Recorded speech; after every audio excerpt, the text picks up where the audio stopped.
Welcome in, ladies and gentlemen, to episode number 82 of Let's Go Racing with David Starr. Tyler Jones here with you. So glad to have you with us. Today's show is presented by TicketSmarter. TicketSmarter came forward as the primary sponsor this year on David's '08 Ford Mustang, and we want to tell you a little bit more about what they do. TicketSmarter is a national ticket resale marketplace with tickets to over 125,000 live events, including NASCAR and other forms of motorsports.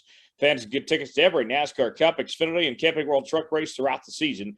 For the best deals on tickets, visit TicketSmarter.com to get your tickets today. That's TicketSmarter.com. David Starr out this week. Myself, Dominic Aragon, holding things down. And our guest this week is former NASCAR driver, the one and only front row Joe Nemechek. We will bring in Joe in just a moment. But before we do that, Dom, let's begin with the news of the day, twofold.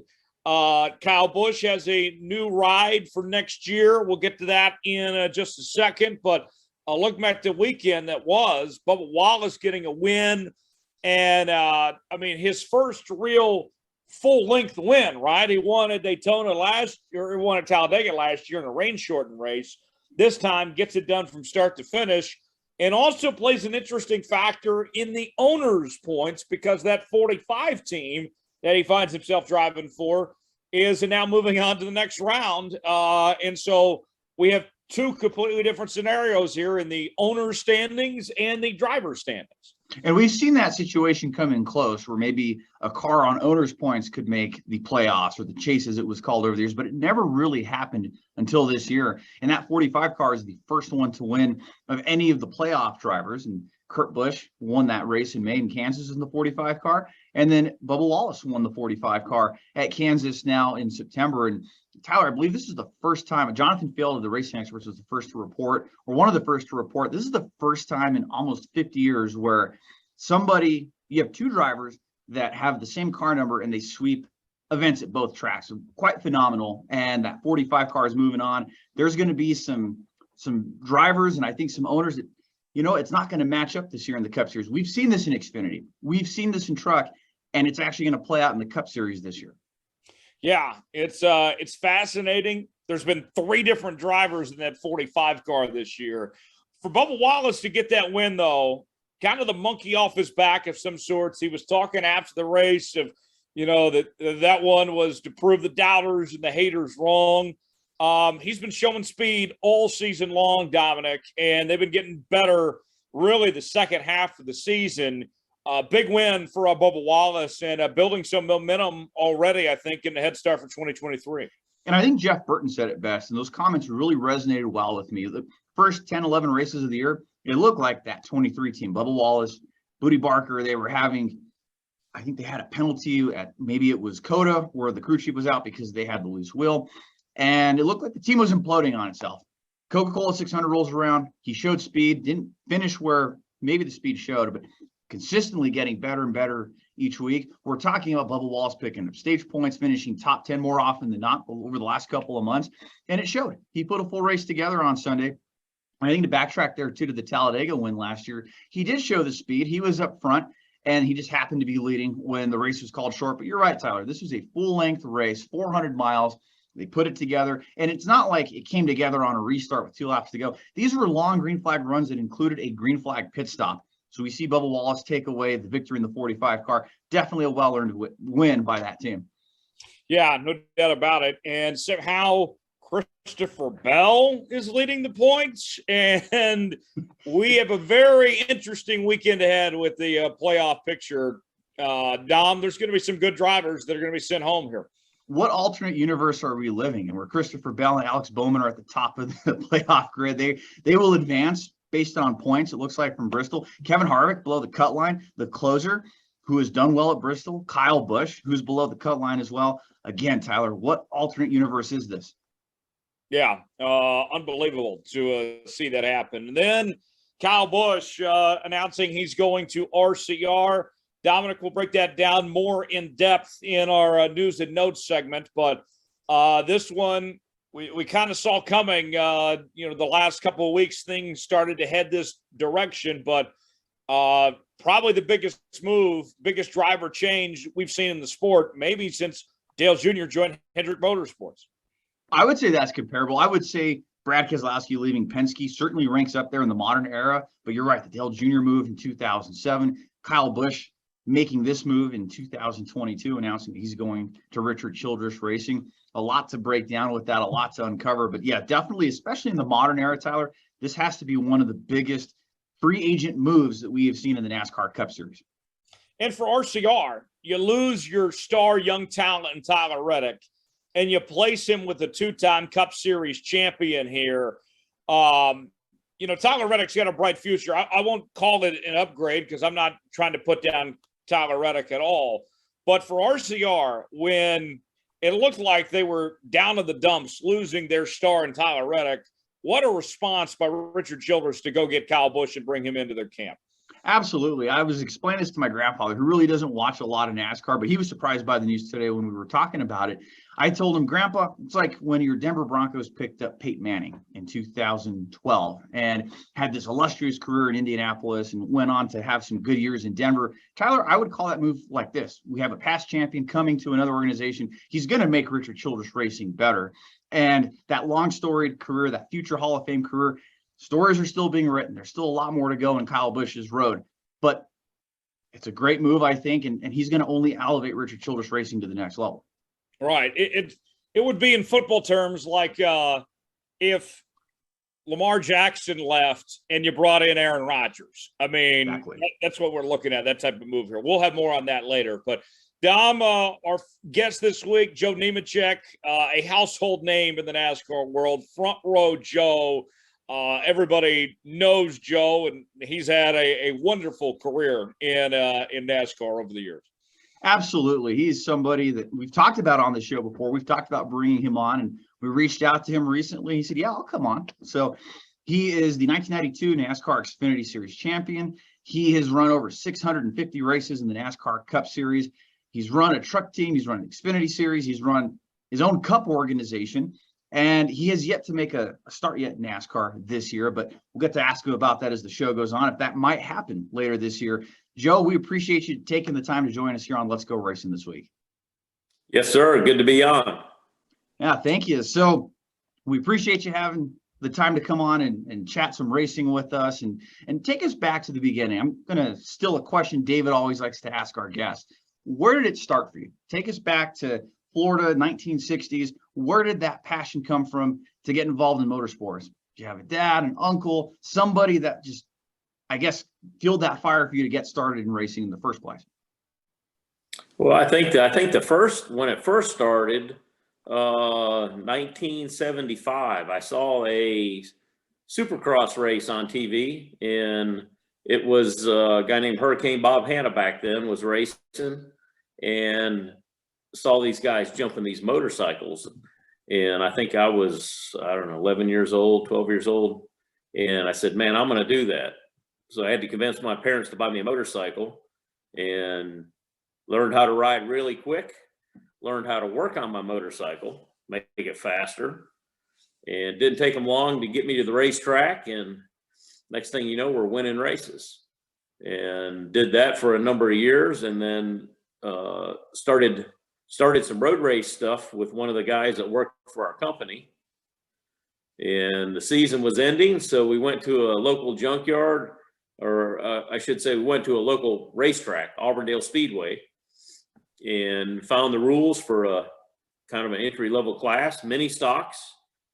Went to the junkyard the next day, bought a car, and we've been racing ever since. So for you, at what age or what point did you first realize maybe I can make a living at this, or I have a shot to take this to the next level and be a professional in this industry? Wow. I guess that would have to be 1989. You know, we had won the USA Championship, mini stock championship. We were winning the All-Pro Championship. And we were starting to test the waters in the old Busch Series back in 1989, right at the end of the year. And didn't have a lot of success then in those couple races that we started, but knew that's where I wanted to go. That was the transition period. And we bought some cars and we were racing. And for you, did you ever have like a timeline in mind? So you're talking about 1989, getting those first few Busch Series starts. Like by 19 whatever, I want to be in the Cup Series. I want to be competing on Sundays. Was there ever that mentality that you had that wanted to be in the Cup Series or at a specific point in NASCAR at a specific time? Not really. 1990, my first full year. Not mistaken, we won Rookie of the Year that year. 91, we were competitive, very competitive. Had a shot at winning some races. Then 1992 is when it all went together.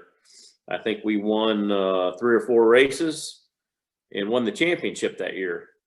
And that was a cool year. It was when I beat Dale Sr., won my first race at Indy Raceway Park, and then went on the following week to beat Dale Sr. at New Hampshire, and that kind of put me on the map.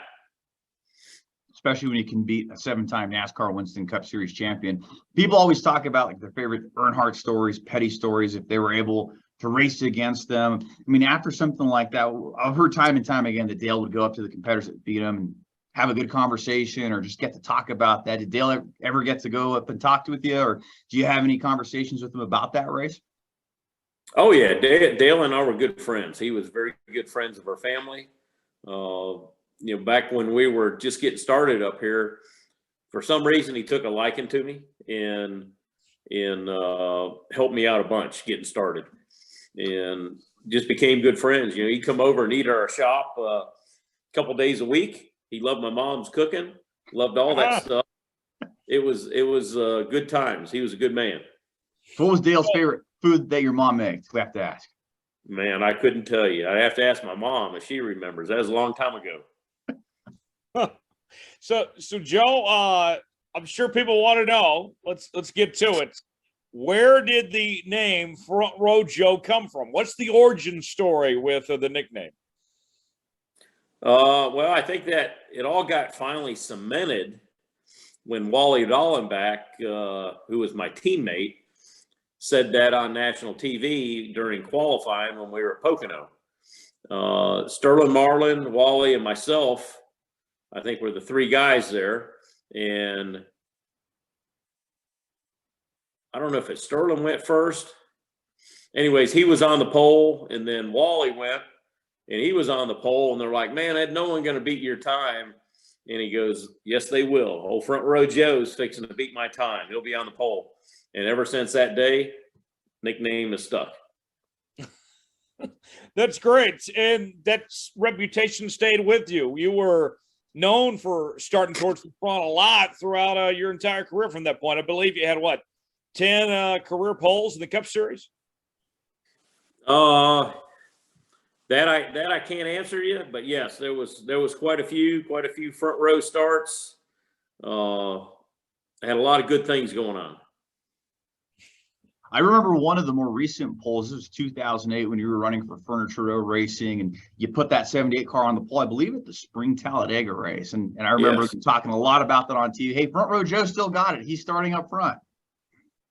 Oh, absolutely. It's back, I guess that would have been 97, 98, 99. That would have been Felix Sabatis Racing over there with the Bell South sponsorship. I mean, we had some great guys over there.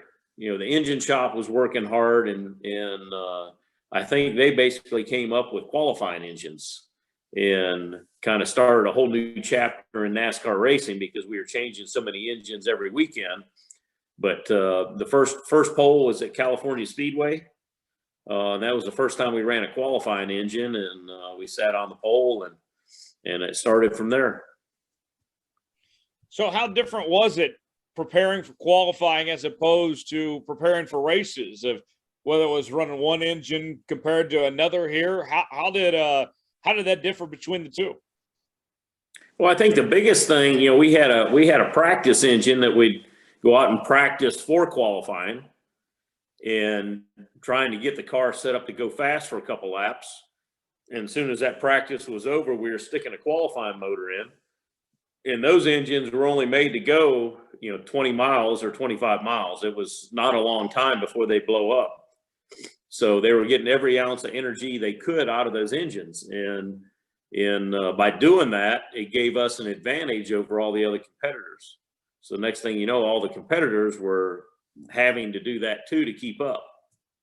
So, well, and that was a different time too, because nowadays NASCAR is cutting back so much of trying to reduce cost and trying to downsize a bit on those things. And you also had guys like, if I remember right, Tony Stewart didn't like to switch out engines and such. He was about having a race trim, and maybe sometimes he suffered, didn't necessarily have the best starting position. It was a different era in that time, wasn't it, of how you guys prepared for qualifying compared to now? Oh, whole different era. I mean, we had so many practices a weekend. I mean, you show up, you get first practice, then you go qualify, then you'd have 2 or 3 practices the next day, or you'd have 1 practice and then be a second round qualifying. And then you'd have 1 or 2 more practices in the afternoon, getting ready for the race stuff. But I mean, this stuff spread over 4 days. There was just so many miles that were run back then, lots of practice. So today there's hardly any practice. It's basically you get a few laps on the racetrack, go qualify. And that was a big difference back then. Well, and then, during the, heart of the pandemic, there was no practice in qualifying at all. What say you, Joe, as a competitor? Do you like it with the old days of when you had a lot of time on track for practice and qualifying, or do you like it better now of seeing what they're doing of less time out there? What would, if you were in charge, what would you prefer? Well, that's kind of a tough scenario. The fans pay a lot of money to come to the racetrack to see race cars run. And I remember Bill France saying that, they're there to have cars on the racetrack, because we went through that for a period of time with when the COT cars came in, of coming in and having practice one day, coming in the next day and doing nothing but qualifying, and then coming in the following day, either doing nothing, and then coming in the following day and racing. And I think that's during the time when Bill France was sick. And when he came back, he was like, this is crazy. We need to get cars on the track. So it's just part of the rules. Whatever the rules are, you got to figure them out and figure out how to accomplish what you're trying to do. It's just hard for new people coming in, not getting a lot of track time. So I think that's where the downfall comes, but it is what it is. You got to figure it out and go from there. Well, talking about the rules and kind of maybe backtracking a little bit, and Tyler brought up a great point. Rules have changed over time in the sport, and you can certainly educate me on this and our listeners. So you were talking about qualifying engines and swapping those out. So was that at a time then where you weren't sent to the back of the field for swapping an engine? NASCAR welcomed that, or maybe that was a time where you were allowed an engine swap. What were the rules like then in the 90s to be able to do something like that? There basically wasn't any rules on that. Whatever motor you qualified with, after qualifying, if you were on the pole, you'd have to take that engine over to NASCAR, and at the end of the weekend, they would tear it down. Same thing with the race winning engine. So the practice engines, they didn't care. It's, when that weekend was over, they were tearing those engines down to make sure they were legal. And I mean, we would change 4 or 5 engines a weekend. And, people look at that now, especially all the new guys we're training, and say, how in the world do you do that? I mean, we had it down to 45 to 50 minutes, engine be changed and running and back out on the racetrack. So it's a matter of having the right people and all the right procedures set up. Well, and speaking of having the right people, I mean, over time, you always hear about drivers and competing in NASCAR, but not a lot of times you see the drivers venture off into entrepreneurship, and you certainly did that. Being an owner and a driver, you got to do that through the 90s and through the 2000s and 2010s. How much did you see from an owner-driver standpoint from the 90s to the 2000s to the 2010s? How much the sport had evolved and changed over time? And do you feel like your job in both of those roles became easier or harder? Well, it definitely changed, and the biggest thing in racing is the cost. From the owner standpoint, the costs just keep escalating, and no matter what they try to do to save money, it seems like everything keeps costing more, and that's typical in racing. The faster you want to go, the more you're going to spend, and that's still what it is today. It gets back to now having the right people around you, which it's always been that way, because everybody, especially in the Cup Series, everybody has access to all the same parts. So now, how do you put it all together? And it gets back to people, engineers, technology, trying to figure out how to make this stuff go. That's fascinating. Joe Nemechek joining us this week here on Let's Go Racing. Joe, you won 20 races in NASCAR's Top 2 Series, 4 in Cup, 16 Xfinity. When you look back on your career and all the things you accomplished, what are you the most proud of? Wow, I mean, there's so many. Winning the Busch Championship in '92. There's so many races that we won. One of the special ones is winning, giving the Army their first win in the Army car at Kansas in 2004, and they had a lot of soldiers at the racetrack that day, and we got our picture with every one of them in victory lane. So that was really cool, but it was special. That Army sponsorship was really really special. Still know a lot of those guys that I met back then. My mom still talks to a lot of those soldiers and generals from that era, and there's just so many. I look back at the first Busch race I won, the first race I won at New Hampshire. I mean, there's so many that stand out. It's hard to pick one. Yeah, I think another thing to mention too, I mean, starting a team and doing that in the Cup Series, I mean, that's a pretty incredible feat too. I mean, for a driver to go back and venture back into ownership, especially that second stint, I don't think you get enough credit than what you deserve on that, because that was a time where the recession was hitting the country and the world, and here you are starting a Cup team in 2009. I mean, I think that was a pretty incredible feat itself.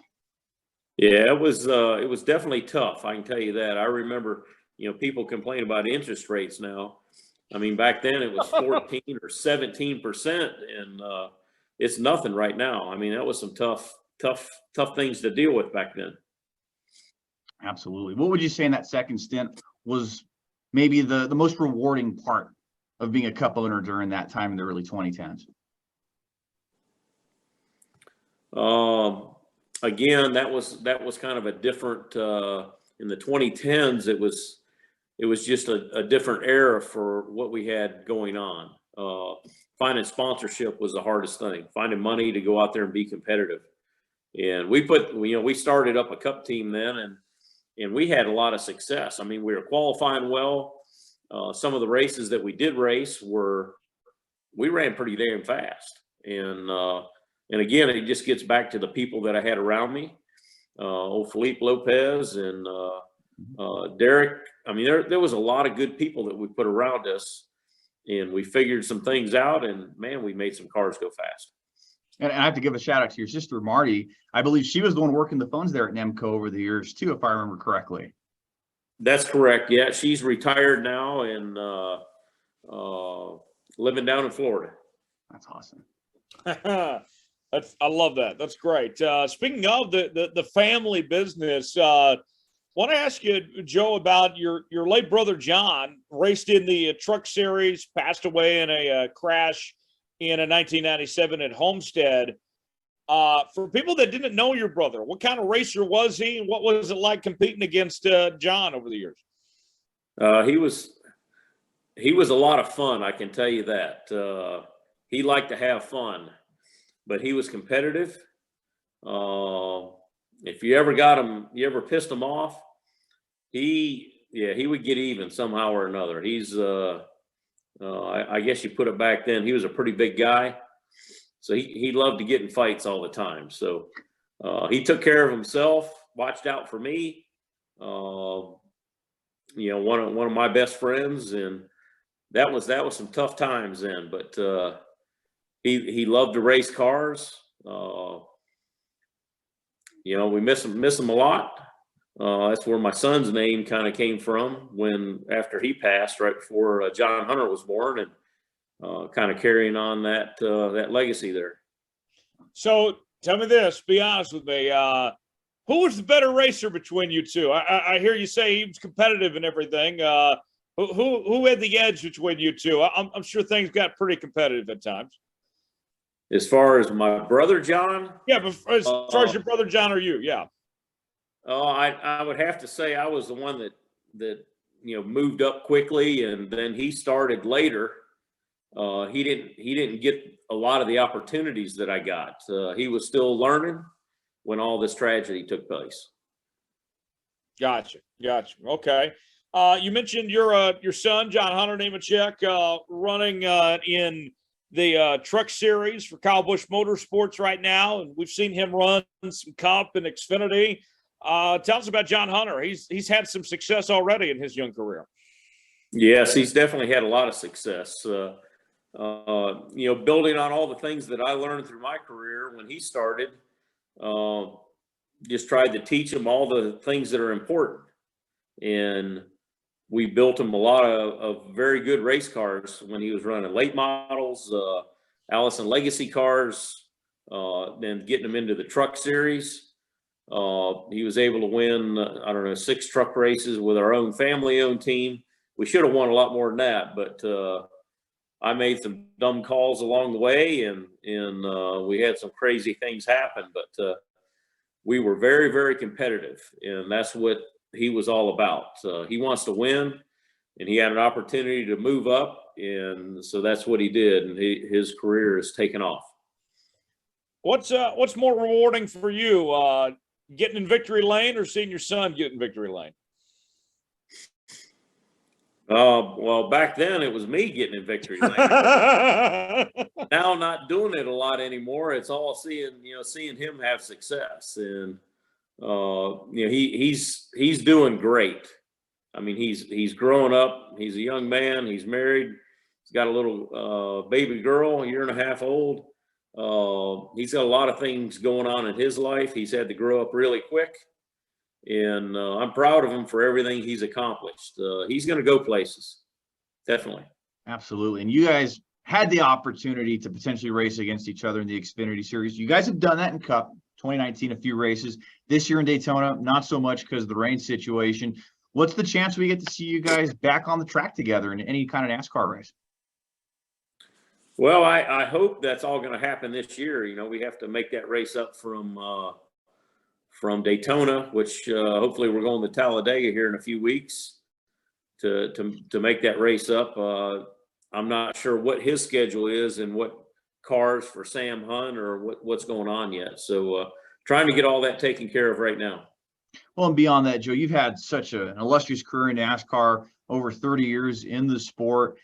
If you could have it your way and you get to make the plans and call the shot, how much longer would you like to race? And for you, what would be an ideal, part-time, full-time schedule? Is there something in the cards that would bring you back to run more races? No, I think for me, it's, if I run a couple races a year, I'm good. We have a lot of other business opportunities going on right now in racing, SCCA, Trans Am, TA2, vintage stock car stuff. We have a lot of things going on. So I'm at the racetrack 2 or 3 times a month with those cars, testing cars for people, coaching people. I got a lot of stuff going on right now. Sounds like you're staying pretty busy. One more question for you before we move on here. The era of racing that you were a part of what you've seen over the last few years. I mean, you raced against, Dale Sr., Jeff Gordon, Jimmy Johnson, Tony Stewart, Kyle Busch. I mean, just all sorts of heavy hitters. Who was the toughest competitor that you ever raced against over your career? That's a tough question to answer. Back when I was starting, Dale Sr. was definitely the hardest guy to race against. That changed over time. You look back at tough guys to race against. Jimmy Spencer was one of the toughest ones. I mean, if you just made him mad in any single little way, you know, he was going to turn you around. Dale Sr. was tough. Jeff Gordon was tough. There's a lot of tough competitors back then. But again, as long as you show them respect and you raced hard on the racetrack, they would show you respect because, you know, as Jimmy Spencer said, you never forget. None of us race car drivers ever forget things that happen. I love it. That's fantastic. Joe Nemechek is going to stick around with us. We'll get to our news and notes segment in just one moment. But before we do, today's show is presented by TicketSmarter. TicketSmarter is the official ticket resale marketplace of Worldwide Technology Raceway, where David won in 2004. Fans can also get tickets to any type of event, including sports, concerts, and theater productions. TicketSmarter is committed to helping those in need by donating $1 from every transaction to various charity organizations. Head over to TicketSmarter.com to find tickets for upcoming events. That's TicketSmarter.com. All right, time for our news and notes segments. Dom, let's start with that Kyle Busch news that we mentioned off the top of the show of him going to RCR. Give us the rundown of the details. Sounds like there's going to be a third charter involved for RCR. Also, Kyle Busch, the truck team's going to Chevy, possibly him running the Indy 500. There's a whole lot more to him just going to the 8 car here. There was a lot that had to occur to make this move work. There was a lot to unpack, and I think we can say maybe it was one of the worst kept secrets over the last several days. On Tuesday, September 13th, Kyle Busch and Richard Childress held a press conference at the NASCAR Hall of Fame in Charlotte, North Carolina, to formally announce that Kyle Busch will be the driver of the number 8 car come 2023 in the Cup Series. Reporters asked a variety of questions. Those two made themselves available to the media and tried to answer as many questions as they could. And we know he's going to drive the 8 car. Tyler Reddick, per Richard Childress, is still under contract. There's going to be 3 charters involved. At this time, we don't know where that third charter will come from just yet. But it looks like Kyle Busch, he is making some sort of a return home, right? He ran Chevrolet originally in the Cup Series with Hendrick Motorsports. And when he made that jump, Tyler, to Joe Gibbs Racing in 2008, Richard Childress Racing was one of the teams that he did speak with before he ultimately landed with the 18 team. And Kyle, in that presser today, said, because he was asked, like, what about running the 8 car? What does that mean to you? Well, I got to run the flagship car, the 18 car with Joe Gibbs Racing, getting to run with Richard Childress. I'll run the car numbers that the owners provide to me. So he's looking to build on that legacy. 60 wins, 2 championships, 18 straight years of winning at least 1 race. The list can go on, but certainly a lot of questions answered this week after that Tuesday press conference. Yeah, I think this is a bigger deal for RCR than it is for Kyle Busch. And although, you know, we've heard some things about, you know, hey, not great necessarily that the driver with the most wins and the most championships is probably taking a pay cut of sorts. I understand where there might be some financial concerns with that. But the reality is, the truth of the matter, Dominic, I look at it this way, that it spreads out the talent, right? Joe Gibbs is still going to be competitive. RCR is going to be elevated with Kyle Busch there. And, I mean, everyone just improves. And Ty Gibbs gets to move up in Cup. I think for the betterment of the sport, this is a good thing. I'm excited about this, and I think Kyle Busch is going to be widely successful. Joe, what say you? What's your reaction to Joe Gibbs making this move to RCR? Well, it's very interesting. You know, Kyle is he's a racer, and he races hard in no matter what he's in. If he's around a race car, he's going to be working on it, trying to make it go faster, whatever it may be. So this is a good opportunity for him. You know, it just, you know, it sucks that they didn't get the money they needed at Joe Gibbs to keep him there. But in a sense, it's kind of a reset point for him. So he gets to start over and take all that knowledge that he's learned and try and help Richard Childress get their cars faster. So he'll have success. I know Kyle really good. I know John Hunter knows him very well. And Kyle is a fierce competitor. And especially if he's pissed, he's going to drive the wheels off that thing. Well, and Tyler, I think it was Dave Wilson of Toyota Racing Development had said, I think at Talladega in May, made the comments to the media, we don't want to be racing against a pissed off Kyle Busch. How pissed off is Kyle going to be with a vengeance next year? I think he's going to have a chip on his shoulder, something to prove. What I do wonder, he is on the back end of his career now, the latter half. And we've seen guys when they move teams later in their careers where the success might drop off a bit. What I wonder is if he can still be at the competitive level that he was at Gibbs, if he can run at a championship level. I think about Tony Stewart when he had that great run at Stewart Haas Racing where he brought on that championship race determined and won in the 14 car. He got it done. I still think, Dom, what say you? I think that Kyle Busch is still capable of running at a championship level and bringing a championship to RCR here. But RCR, they're going to have to continue to run like they are now. It can't be like what we saw the stretch of from Kevin Harvick left up until now when Tyler Reddick started winning races. Absolutely. And I think Kyle touched on that too on that press conference Tuesday. He did say he wanted to join an organization that he felt like he could win immediately, and they had proven that this year by getting both of their drivers rather inside the playoffs. And I have to ask you, Joe, it was rumored that Kyle had talked to up to 8 teams. Were you shocked or surprised that he ultimately ended up at RCR? Not really. You start looking through the teams of where he could have went. I think originally everybody thought he was going to end up at Stewart Haas or Stewart Haas Racing because they had an open seat. And I mean, you start looking around, where else could he go? And in the RCR banquet or Colleague Racing was another opportunity. I think that's all tied together up there, but it's kind of limited on where he could go and do this because he wants to be in competitive cars. He's not going out there to run in the back. I mean, he's got to have an opportunity to be competitive or else he won't be doing it. I agree. And I think, Tyler, Joe, I think when we're looking back on 2023, Kyle Busch is going to break that NASCAR Cup Series record of winning at least one race a year. He's tied with Richard Petty at 18 straight seasons. I think he gets that done with Richard Childress Racing next year. Absolutely. I think so too. I think he'll get a win next year and he'll be competing for that championship, and we'll see him running up front. And I'm excited. And Dom, the Kyle Busch story has been a fascinating one. You go back to when he joined Gibbs. That was with the second year, the COT car and new manufacturer in Toyota, and he adapted so quickly, and he's been able to just win in anything.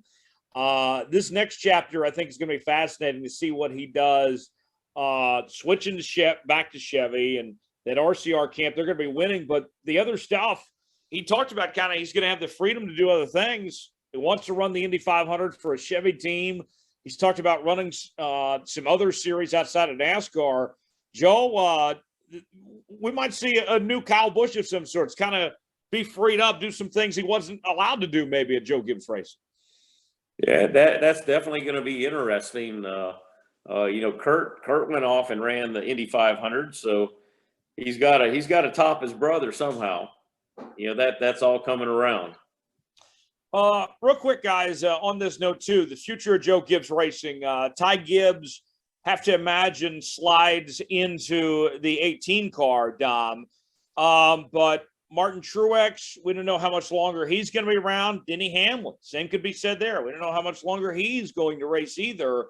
And you lose KBM to Chevy now. What about the future of Joe Gibbs Racing beyond just the Ty Gibbs element? I think there's a whole lot that they lose out of not having Kyle Busch in the camp for JGR and Toyota here. You're absolutely right. TRD had a great feeder thing there with the Truck Series team and Kyle Busch picking out talent to feed up to the Xfinity Series and into the Cup Series. It's going to be interesting to see how that all folds out now. And if I remember correctly from that press conference Tuesday, Kyle Busch did say that they're still trying to figure out how it's all going to work with the Truck Series deal. So remains to be seen. Joe, maybe we see your son in one of those Gibbs cars someday in the Cup Series. Yeah, who knows? This is a silly season right now, and have no idea what's going to happen with John Hunter, but he'll end up somewhere good. What else we got going on, Dom? So that's it as far as our headlines for this weekend. We're on to Bristol for the NASCAR cutoff race. 4 drivers are going to get chopped. Kyle Busch, the man of the news this week, he is on the chopping block. He enters Bristol below the cut line. Same as Kevin Harvick, a 4-time winner out at Bristol. So, I mean, and Kyle Busch, 8-time winner. We have guys that have proven time and time again that Bristol is their proving grounds. And Tyler, I would say Kyle Busch is like our generation's Darrell Waltrip when it comes to Bristol. Darrell won there 12 times. Kyle's won there 8 times in 32 starts. 1 out of every 4 races he wins. So I find it hard to fathom that Kyle Busch is below the cut line, but if there's a place to get it done, it might be Bristol. Well, and Kevin Harvick before the playoff was in a must-win scenario, and he pulled it off and got into the playoff. And we know how well Kyle Busch does under pressure too. I'm thinking, Dom, it's going to be either Harvick or Kyle Busch, one of these drivers that's in a must-win situation to advance that pulls it off. I lean towards Kevin Harvick here. I think Kevin Harvick gets it done and wins at Bristol. Joe, what say you? What do you think of this weekend's race at Bristol and the playoff picture and everything with it? I think it's going to be exciting. It's going to be a great race to be there and watch on TV or listen on MRN. It's these guys, as much as they've been beating on each other at these racetracks, now we're going to a short track where there's a lot of beating and banging. It's going to be very interesting. I think you're going to probably see record cautions. I think there's a lot of paybacks that people are going to be getting back at each other, and if you made someone mad, this is a place where it's easy to get even. So I think you're going to see a lot of that. I'm not sure who to pick out of that whole deal. I think there's more than just Kyle and Kevin. I think Tyler Reddick's going to run well there. He normally runs very, very well. Martin Truex runs good. I mean, there's a number of guys that run good. Joey Logano runs great there. It's going to be very interesting to watch, and being back on that short track, it'll be full of fireworks. Yeah, a short track Saturday night, hard to beat that. Dom, what do you think is going to happen on Saturday night when it comes to who wins and how the playoff picture shakes out? Man, it's going to be a great race. I think Joe's absolutely right. There's going to be some fireworks. We're going to see some hurt feelings like we did last year with Chase Elliott and Kevin Harvick. I'm very curious to see how this all plays out after stages 1 and 2, where you get awarded points for finishing inside the top 10. How's that all going to stack up? How does that shift the playoff picture? And I feel like whoever misses out on the playoff cut line, you're going to probably have 1 or 2 guys within 5 points of missing that next cut line. It's going to be close. What do you think, Ty? Yeah, I think so. I think it's going to come right down to the wire. And, I thought, Dom, that going into this playoffs that we knew who the contenders versus the pretenders were. But after 2 races, the way that Chase Elliott went from that big points lead to falling as far as he did, and just everything that shook up here, I would not be shocked if we get to the Final 4 and it's just 4 random names, basically, just drawn out of a hat here. I mean, we are off to a wild start after these first 2 weeks. Absolutely. And I think Bristol's just going to be on that too. 18 winners in 28 races. I can't believe it. It's been a great season. Definitely one of parity. And I think Bristol's just going to add to that storyline. Okay. Time for our Ask David segment with Joe Nemechek. We will get to that in just 1 second. But before we do, Let's Go Racing. It's presented by TicketSmarter. TicketSmarter came aboard as the primary sponsor this year on David's 08 Ford Mustang. We want to tell you a little bit more about what they do. TicketSmarter is a national ticket resale marketplace with tickets to over 125,000 live events, including NASCAR and other forms of motorsports. Fans can get tickets to every NASCAR Cup, Xfinity, and Camping World Truck Race throughout the season. For the best deals on tickets, visit TicketSmarter.com to get your tickets today. That's TicketSmarter.com. A couple questions in the inbox to get to this week for Front Row Joe Nemechek, and the way that you can get your questions in the future on the show is to submit them on Twitter at Star Podcast, Facebook.com/Star Podcast, and by email, davidstarpodcast@gmail.com. Joe, first question from the inbox comes from Dan. Dan wants to know, Joe, what are typical conversations drivers have with each other at driver intros? Well, most of the time it's not about racing. We're talking about stuff that's going on outside the racetrack, things that they're doing. Some people play a lot of golf. They're talking about their golf games and where they're going to ride motorbikes or motorcycles and sand dunes. They talk about everything, but basically racing. That's awesome. I have to follow up on that too. Like when you guys do the truck rides around the track and just you and another driver, are those conversations like that as well, or are those a completely different monster there too? Well, it depends who you're riding with. Some of those, especially if you get in a truck with somebody that you had a problem with the week before, you're telling them, hey, you're a dumbass for doing what you did last week, and get ready for what's coming to you. That's hey, those conversations happen. It's all fair game. So pretty fun. Tyler, I think I heard one of the coolest conversations that came out of a truck ride recently was 2015. Justin Allgaier, Dale Earnhardt Jr. riding in a truck together at Darlington. And Junior asks him, hey, what are your racing plans next year? And he goes, I don't have any. And then that ultimately struck up the deal for Justin to go run the 7 car in 2016, and a ride he still has to this day. Yeah. So, Joe, tell me this. Is there any conversations that come to mind? You mind sharing with us that you had of those moments you referenced there? I'm trying to remember who it was. If it was Michelle Paluto, one of them wrecked me at Phoenix, and then I end up having to ride with them. I can't remember if it was the next race was Bristol or Homestead or somewhere when he was running full time in the Xfinity deal. And I asked him quite a few questions about what his problem was and how he learned how to drive and where he learned how to drive. So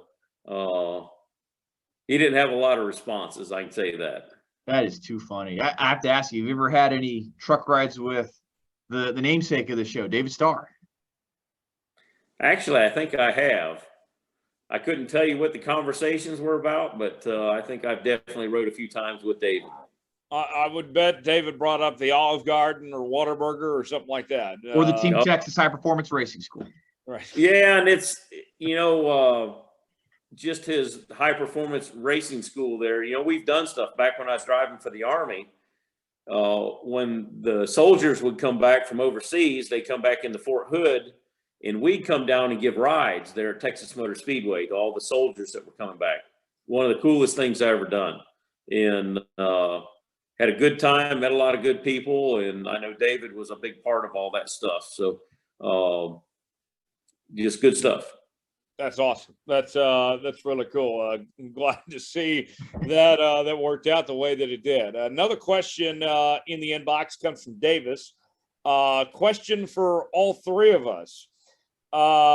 Davis wants to know, heads up, this is a little controversial. Is it un-American to take grease out of pizza or degrease hamburgers? What do you think, Joe? Well, I would have to say, yes, it's un-American. The grease is what makes it all go. So you're telling me you've never put like a napkin on top of a pepperoni pizza to sop up some of that excess grease and excess calories? Oh yeah, I thought he was talking about how you cook that stuff. You want to take grease totally out of a pizza? Heck no, it won't taste the same. But yes, if there's too much, you got to get rid of it. You, Tyler, you ever do that? Take like napkins and squeeze like a hamburger patty, get some of that grease out, or do that with pepperonis on a pizza? Well, I do it just because I don't want it dripping, I mean, like, I don't want to make a mess. I mean, for me, it's not necessarily about cutting down on the calories or trying to be healthier. It's just, I don't want to have grease all over me all day. That's just to, try to be a little sanitary or something. For me, it's not about the health factor. It's about just try not to be messy, Dom. Okay. Well, I guess maybe I'm a little un-American. I've done both of them. I've definitely put some napkins, maybe a little too much on pizza, or I've gone and got a big, juicy, greasy burger, and that grease is just dripping down. So you get a napkin and you sop a little bit of it out, but I don't know. It's all good. All right. One more question in the inbox for you, Joe, before we go. This one's from Misty. Favorite David Starr story? Favorite David Starr story? Man, I'm trying to think. It's funny because it's a small world. A lot of the friends that we've made in racing from meeting people at the garage, and next thing you know, they're doing small sponsorships with me through a different company. David and I have a lot of those same friends, through the Sonic folks, McDonald's folks, a lot of different people that we've met and still continue to be friends with over the years. But David's a good guy, man. He's tried hard in NASCAR to have a lot of success, and it's a tough thing to do. And it takes a lot of dollars to get out there and make all this stuff go around. And I applaud David for working so hard to continue to be there and keep trying to have success. It's tough, I can tell you that. Yeah, we certainly can attest to that for sure. Joe, it's been such a pleasure having you on with us here on the show this week. What are you up to these next few days here? What's going on in your world? Oh, wow. I got a lot of things going on. We're trying to get some cars prepped. We have the SCCA Nationals coming up for road racing. And one of my customers is we're taking his cars up there. Then we have the week after, that same weekend is going to be Talladega. The following weekend, we go back to Virginia International Raceway for a vintage stock car race. And we'll have some customers up there. We're taking care of their car, and plus I have some of my own cars that we're running up there. Just having a lot of fun building some cool cars, and still have an opportunity to go fast. So we stay very, very busy. This weekend I get to go see my daughter at college for parents weekend. Okay, so that'll be a lot of fun too. Where's your daughter go to college? Tennessee. Okay, so she's a Vol. Okay. Yes, sir. Very nice. Knoxville, our friend of the show, Jerry Punch, is up there. So, yes, sir. Very cool. Dom, what's going on with you? Yeah, I'll be staying here in New Mexico this weekend. Gonna be enjoying the sunshine while we got it, and be covering the race weekend remotely. We're gonna have Donald Pop Pickett, one of our photographers, out there at the Bristol race for us. And I look forward to getting back to the track here in a few weeks at Texas and Talladega. It's going to be a lot of fun to do that with you, Tyler.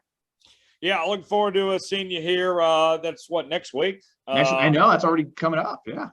Yeah, that's going to be a lot of fun there at Texas Motor Speedway. And David will be out there, and we'll have a great show next week. Looking forward to that for sure. I'll be holding things down here in Dallas this weekend, and just counting down the days for the race next week. But Joe, where can people connect with you and follow all the stuff you're up to? Joe Nemechek .com. Our Facebook stuff is up. Twitter account's up. My daughter handles most of that stuff for me, but we're constantly posting stuff. Have a new racing thing going on, Nemechek Motorsports and Engineering. That's our all new vintage stuff that we're building, and she's posting stuff all the time. That's really cool. That's great. Guys, we're going to put the checkered flag out on this episode of Let's Go Racing with David Starr. David will be back with us next week. As always, you can subscribe to the show. New episodes out each and every Wednesday. Apple, Spotify, Google Podcasts, YouTube. Leave us a 5-star review, or don't leave us one at all. Hit the like button so you never miss a moment of the show as well. And you can follow us on social media, facebook.com/Star Podcast, Twitter @Star Podcast, and email davidstarpodcast@gmail.com. For Dominic Aragon and Joe Nemechek, I'm Tyler Jones saying so long. It's been another edition of Let's Go Racing. See you next time.